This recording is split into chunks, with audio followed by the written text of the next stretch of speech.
We're talking about the Christian right in America. Everybody knows how powerful they are. You all know about the impact with millions of followers, evangelicals, conservative Christians, the ones who helped to re-elect Bush, who we all know is an openly religious president, or at least claims to be. I believe he even said God called on him to be the president. And the Christian right, no doubt, has a big influence on American politics. But could it get even more powerful, and what could be done with that power? Tonight we've got a guy who compares part of the Christian right to fascism. His name is Chris Hedges. Won a Pulitzer Prize for his writing. We'll talk to him in a moment. But first, what is fascism?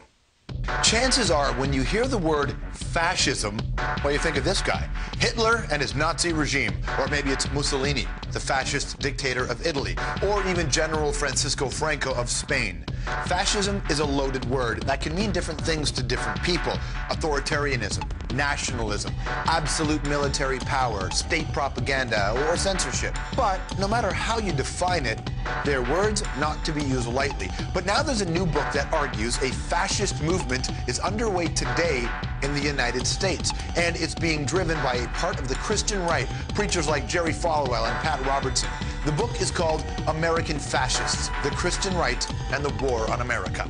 You saw that name there. You saw the name on the bottom. Chris Hedges, the man who wrote the book, former foreign correspondent for the Times of New York, has more than 20 years' experience covering wars and conflicts around the world, and now I guess he's covering what he calls another type of war, which is the Christian right's war on America. By the way, Hedges grew up studying the Bible, graduate of the Harvard Divinity School. I think your father was even a Presbyterian minister. Nice to see you, man. How are you? Thank you. Good. You're welcome. I mean, you got to know, man, when you name a book American Fascists, and you're talking about a certain segment of the Christian right, that you're going to generate a lot of controversy. So let's just start.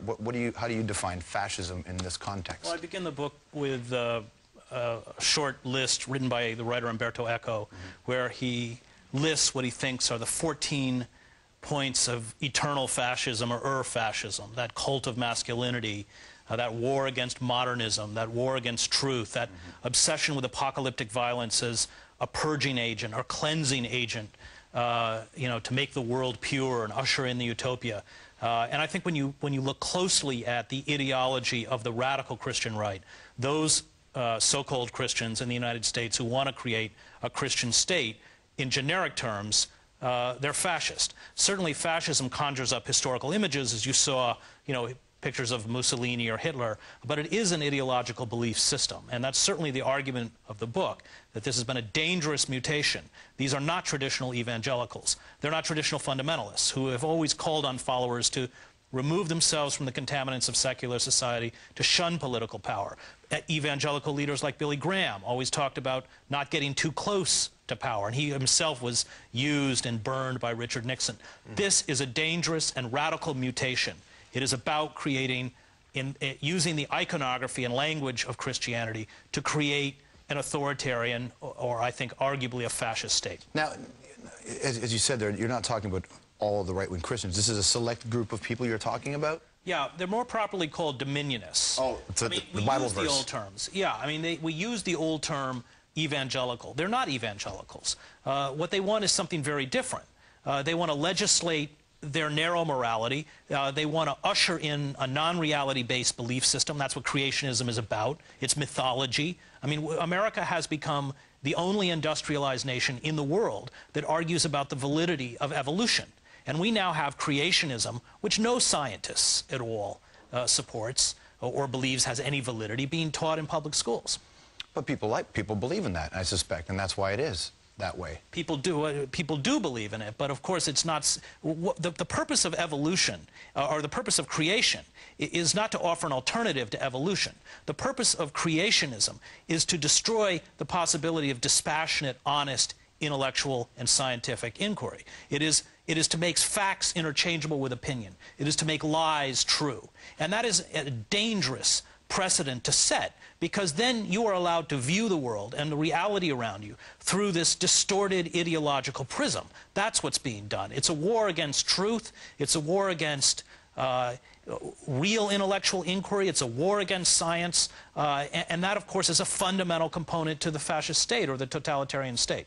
President Bush, who is the poster boy for religious power, is he a part of this movement in your estimation? Well, he's clearly a bridge, because he comes out of what you have is an uneasy alliance between American corporatism, which funds much of the Christian right, and these true believers. And at times they come in conflict. Bush, of course, comes out of the American oligarchy, yet at the same time was born again. But he's not himself, I think, now having lived with a man for 6 years, his shallowness is on public display. He's more of a figurehead. He's more, I think you said poster boy. That's probably exactly what he is. He's certainly not a leader. He's certainly not an ideologue.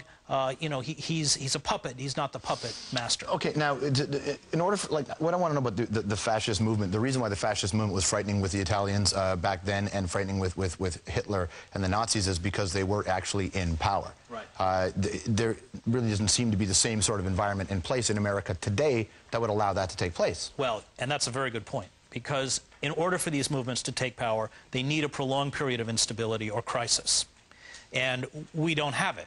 However, another catastrophic terrorist attack, which I spent a year of my life covering Al-Qaeda for the New York Times, all intelligence officials that I interviewed and my colleagues interviewed described as inevitable, an economic meltdown. I covered the war in Yugoslavia. The war in Yugoslavia was caused by the economic collapse of Yugoslavia that gave rise to these demagogues, not ancient ethnic hatreds. Or a series of environmental disasters could usher in a period of instability that would allow this movement to come to power. And remember that there are tens of millions of people in the United States, as there are increasing numbers of people in Canada who've been completely disenfranchised with the flight of manufacturing jobs and have fallen into a level of despair, which you've not seen in Canada because you still have health insurance and provincial and state assistance programs that we've gutted. And these people, in their despair and their rage, have turned to a world where they're offered magic and angels and Jesus will walk with them, and they've been ripe for manipulation by these demagogues. Right, but ultimately isn't the responsibility theirs? Because Pat Robertson can go on TV and talk to everybody, and of the 50 million who watch him, or however many it is, not everybody looks at it and says, you're right. It's really up to the people to decide. It's not completely up to the people. I interviewed a lot of followers and they're not. A lot of the followers are not bad people. They're actually good people and earnest people. But the stories of their lives were such. They had fallen into such deprivation, either sort of emotional deprivation or economic deprivation, that they weren't coping in the real world.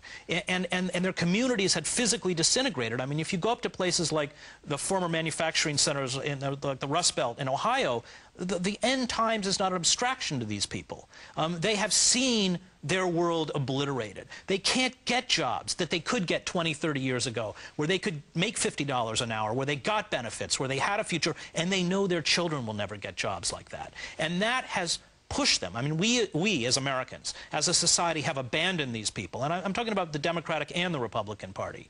And in a sense, it's that despair and that the self-destructive world that they now live in. There are parts of the United States that look like the developing world. And unless we reach out to those people and reincorporate them, they are perfect fodder for people who offer them that walk with me, Jesus. Well, your dad was a minister. You went to divinity school at no small school at Harvard. I want to know, what's your relationship with your faith now like, and how difficult was this journey for you? Well, not difficult at all. I think there's a lot of anger in the book. Because I did grow up in the church and because I'm biblically literate, I think I'm more attuned to how they distort the Bible, misrepresent the Bible, and often fabricate much of the Bible to support positions of bigotry against gays, for instance, against liberals, intellectuals. They are one of the most intolerant mass movements we've seen in American history, and probably the most dangerous mass movement. And I think that that's a key, because I come out of the church and because, the Bible has been, something that I heard before I could read, I think I'm aware of what it is they're looking for and what it is they want. So this is not necessarily about the religion, but more about the interpretation from a small group, is what you're saying. Right. And in the end, I consider myself religious. I think these people, they talk about acculturating American society with a Christian faith. They've acculturated the Christian faith with American imperialism and American capitalism. Before we let you go, to sort of go off this, during your research, you actually attended some sort of event where they cured homosexuals, and with the Ted Haggard story coming out today. What was that experience like? What happened? Well, this is, they can cure, they purport to be able to cure what they call same-sex attraction. And this is just, incredibly cruel. Because what it has done is essentially left gay Americans completely bereft, completely alone. And of course, we know, among teenagers, gay suicide is 2 or 3 times higher than it is among heterosexuals. It has been an attempt to strip people they have defined as social deviants of their rights. And of course, when they finish with those social deviants, they'll turn on the rest of us. There you go. Chris Hedges, American Fascists is the book. Thanks for your time. Thanks, Joe. We appreciate that.